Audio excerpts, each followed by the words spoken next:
Hey friends, today we'll go through my 5 favorite books on personal finance and investing. These are books that had a strong impact on me and helped me shape my mindset around money, lifestyle, and career. I'll go through them in the order of the most simple to the most complex, and for each of the books I'll tell you 2 or 3 key takeaways plus my own personal take. If you're new here, my name is Mario, and on this channel I help expats in Denmark and some Danish people as well on finances, investing, buying a house, and everything that has to do with making the most of your life in Scandinavia. 1. The Richest Man in Babylon by George S. Clason. The Richest Man in Babylon is an old book, so it's from 1926 I think, and it's the ultimate classic book on personal finance. It provides what you could call timeless principles on managing your money, illustrated in parables set thousands of years ago in the great city of Babylon. The gist of the book is that if you work hard, save, live within your means, invest wisely, and do this over the long term, you can become wealthy. When it comes to the 3 key takeaways, the first one is that you should always pay yourself first. So in the same way that you always pay for someone who delivers you goods or services, or hopefully you pay for that, you should also pay yourself as much as you can. And the way this works is that you should save money. This is the book's way of saying you should save money. And the idea is that you should save at least 10% of what you earn, at least net, meaning what goes into your pocket, and if you can afford to do so, save more than 10% as well. The second point is that you should put your money to work. The idea is that once you accumulate your earnings, that's just a starting point, but what you need to do with this money is that you need to put it to work, and you do so by investing, and by when you have it invested in either in stocks, in real estate, or you name it, you put your money up to the compound interest curve, meaning that over time the value of this money will start growing even without you actually doing anything about it, just by the fact of compound interest. The third point is that you should increase your earning ability. So the idea is that while you're saving, while you're investing, you should also invest in yourself. You should be working towards becoming let's say a more complete person, a more marketable person in terms of skills and network, and like taking classes and trainings and all that type of stuff, because the moment you get these credentials and these experiences and these learnings and skills, you can become more valuable as an asset or as a human resource, and then get a higher salary, get a higher freelance rates, you name it, right? But the idea is that you set goals and then you work hard to increase your performance on that. My quick take on this is that you should start investing early. You don't really need to have millions to invest, right? So you can even start with just 1,000 krona a month. That's good enough. I mean, again, you don't really need to wait until you're in your 30s to start investing. If you're in your 20s or even in your late teens and say, okay, I'm having some kind of money I could put on the side. If it's 500 krona, 1,000 krona, just do that. And for example, the best way you could do that if you're in Denmark is to start with opening up an XT Sparekonto, and there's going to be a link video over here where you can actually state more about that. The second book is Rich Dad, Poor Dad by Robert Kiyosaki. This is another classic, a book that sold millions of copies, and the premise is that when he was growing up, the author Robert Kiyosaki had what he called 2 dads. The first was his biological father, which he calls Poor Dad, who was a Stanford educated PhD, which had a traditional career thinking of basically like following the rat race, and he was what he called financially illiterate. He was like just in the rat race, in the corporate world and so on until retirement. His best friend's father, what he calls the rich dad, was a high school dropout, but that has like the financial savvy to basically build a business empire worth millions. And he basically like has this financial education for his life through this he calls Rich Dad. When it comes to 3 takeaways from this book is that, number 1, Rich Dad is showing a different approach than the Richest Man in Babylon. Rich Dad has a contrarian view in the sense that it says that you should work for your salary, or for a salary if you have to, but the aim should be financial independence. You should have money generate more money. That's the whole point, right? And to be honest, when you just get 10% of your income invested, that's never gonna really make it so, or at least not make it so fast. So you need to be bolder and you need to think bigger. The second takeaway is that you should buy assets and not liabilities.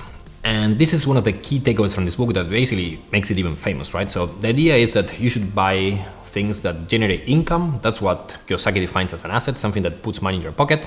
And you don't want to buy things that lose value over time or incur into large expenses, meaning that take money out of your pocket. So that's what he calls liability. This is, we could say, obvious enough, right? But what Kiyosaki points out is that some of the most deceptive investments look like assets, but are actually liabilities. A concrete example here is that Kiyosaki mentions that a costly house while it might look like an asset on paper, in the end of the day, it can be a liability, because if it vacuums money out of your pocket and has high demand expenses, you could actually be putting that money somewhere else more profitably. The idea is that in most cases, actually your house could be not an asset but a liability. The assets that Kiyosaki suggests that you focus on are on businesses that don't require active management. He suggests also into stocks, into bonds, as under financial securities, and also income generating real estate, meaning like rental properties and so on. But even like there are more things beyond that, for example, owning intellectual property and generating royalties, art, and so on. The third point, and the more advanced point Kiyosaki makes, is that you should become financially intelligent. And financially intelligent consists of knowing accounting, knowing investing, knowing the markets, and the law. And specifically, Kiyosaki puts a strong emphasis that you should learn how to reduce your taxes in a legal way through using corporations, which is key as well. My quick take here is that I agree with Kiyosaki, especially when it comes to how he defines liabilities in the case of houses, for instance, right? So,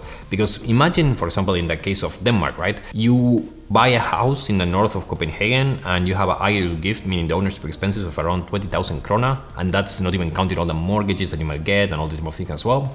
And when you have such a high level of monthly expenses, it's hard to imagine that that could be an asset, right? So especially if you then need 2 cars and the house is so big, they need to have cleaning and a lot of like extra work put on top of it. So Kiyosaki actually puts you the framing to say, okay, actually that's likely not an asset as well. And then he also has a very strong point on the idea of companies and taxes, right? So in Denmark, for example, while we do have a very high, like highest in the world, almost capital gains and personal income taxes and so on, taxes on corporate profits are quite low. So it's less than half, it's around 22%. So it's less than half of what the personal income is. So it's a big deal as well, if you know how to game that system.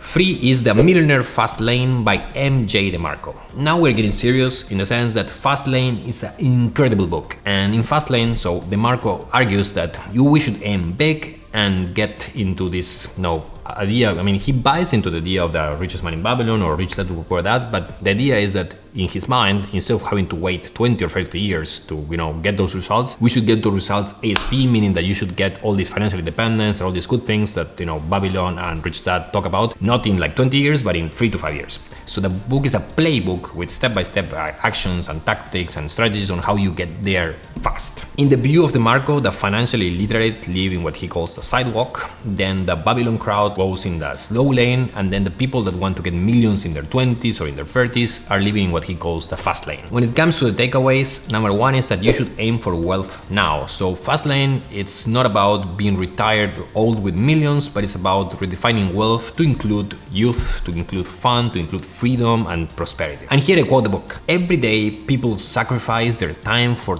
tiny nuggets of wealth where time is the liability and not the asset.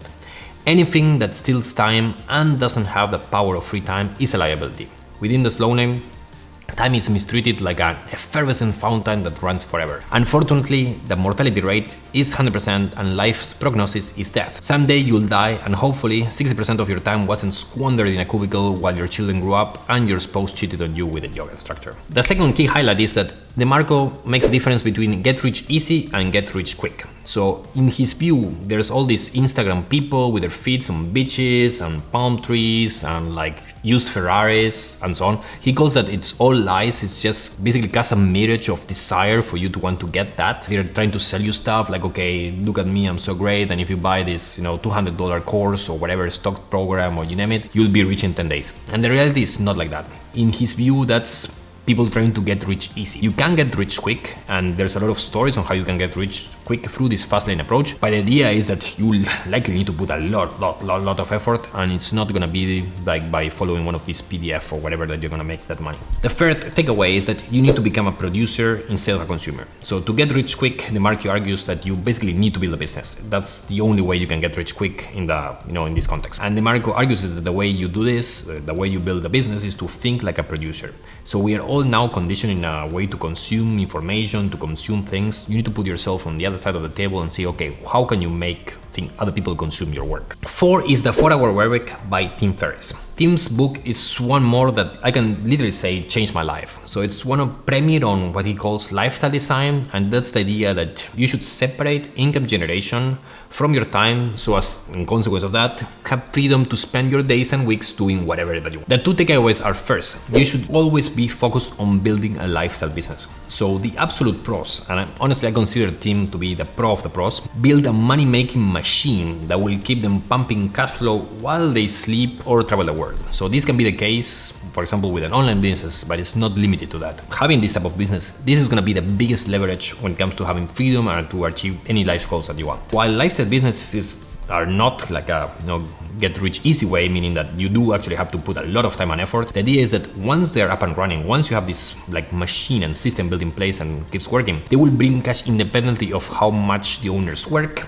and how much you need to spend time on it. And it will not really also matter where you live. The second takeaway from Tim's book are the two exercises of dreamlining and fear setting. So these two exercises are worth the book on its own, and the idea is that imagine you want to build a lifestyle business, as Tim suggests that you do. You need to consider then what are the trade-offs. And if you want to travel, for example, for 6 months and then have what he calls a mini retirement, and you have to quit your career in the interim, what could be the worst thing that could happen, right? So just by doing the mental math of thinking like, okay, what could happen in one case, what could happen in the other case, outlining these scenarios, and then the mitigation actions you could take to cover yourself for the most potentially bad outcomes if those could actually happen. The key thing you do when you finish this exercise is that you will see that your fears are basically a small deal in comparison to the potentially huge, or I would say enormous upside if actually things that you say you want to do actually work out. My quick take here is just to tell you my personal story, right? So I managed to come to Denmark and to move from Argentina to Europe because I had built a small but still profitable lifestyle business. That is a long story. I'm not going to go into it through this video, but I was basically inspired by Tim and by another guy called Chris Gilbo to basically like build this setup so I could actually live my life the way I wanted. And it actually worked out, which is pretty crazy. If you're enjoying this video and like this type of content as well, make sure you click subscribe to the channel and you'll get notified when more of my good videos will be coming up. I'll be posting videos like this every single week. Book number 5 is Why I Learned Losing $1 Million by Jim Paul and Brendan Moynihan. And this book comes with a strong recommendation from both Tim Ferriss and Nassim Taleb, the author of Anti-Fragile and The Black Swan. The book is a story of a trader called Jim Paul, who is again the author of the book, who then started an unbroken string of successes that took him from being a simple guy to having like this jet set lifestyle and being a part of the Chicago Mercantile Exchange and be basically a big deal. And he describes the whole circumstances to then what led to a catastrophic loss of like millions of dollars. Essentially, the book is the lessons that he took from this, go from very high to going to the very low. The 3 key takeaways here are that while there are thousands, if not millions of ways of making money in the markets, there's like a very small set of reasons that basically all of the market losses or of all of portfolio collapses can stem to. The idea of the book is like, why not study these reasons for losses so you can improve your odds of making and then keeping money into the future. The second takeaway I quote directly from the book, and that is that personalizing successes sets people up for disastrous failure. They begin to treat the success as a personal reflection rather than the result of capitalizing on a good opportunity, being at the right place and at the right time, or even just being plain lucky. And again, he gives concrete examples of his career of why he thought that he was the master of the universe and it turns out that he was just plain luck. Third takeaway, and again a specific tactical advice, is that you should know your exit strategy before you enter the market. So the only way you can avoid being swayed by your emotions and logical fallacies and behavior of the crowds and all these other things that he explains in the book is that you should know or have an exact plan of when would you exit a specific market, even before you enter. And he says that sound investing means that you know when enough is enough in terms of losses and when exactly you should be getting out. And exit plans should be made, again, as he says, before you put the money in. You basically put up front, like, how much are you willing to lose? Stick to that number, be unemotional, and the only way you can ensure that you'll be making rational choices is that, again, you do this ahead of the curve and not then feel on your gut on the crowd. You actually say, okay, in an ideal way, this is as much as I'm going to go. And if things go down, you basically have this stop loss order on your broker account and then things automatically, and like off you go. My quick take is this book is definitely a must read. It's a story about ego and how ego can really destroy us all. So it's very important on that. And also the book has fun stories. We're talking about high stakes baccarat tables to like Arabian horse fiascos, and you could say that for the entertainment value alone, this book is worth your time, but of course there's a lot more than to it. Sixth and bonus, and this is not a book, but it's very important as well, are the Breaking into Wall Street financial modeling courses. So these trainings are video programs, so they're not a book, but I would say hands down that they are better financial training than anything I have studied in Argentina, in Austria, in Denmark, and even when I was taking classes in Harvard. This is the real deal. This is really, really good. And the courses teach you how to build complex financial models in Excel, and even if you know nothing about Excel and from finance, it basically takes you from the ground up. I would say that you're not financially literate to a good point until you can do Excel modeling like this, and it's super important, right? So knowing numbers, after all, is incredibly useful, both of course at work, but also from your personal life. I mean, I can basically, like when people say, oh Mario, your model on like the housing market and so on is so great and so on, it's like, okay, I learned it through this course and I can absolutely recommend it. It's fantastic. It's expensive, but it's absolutely good. Next up, if you're into books, you'll enjoy this video over here where I go through the importance of reading obscure, or you could say uncommon books. Thanks for watching, and I'll talk to you again next week.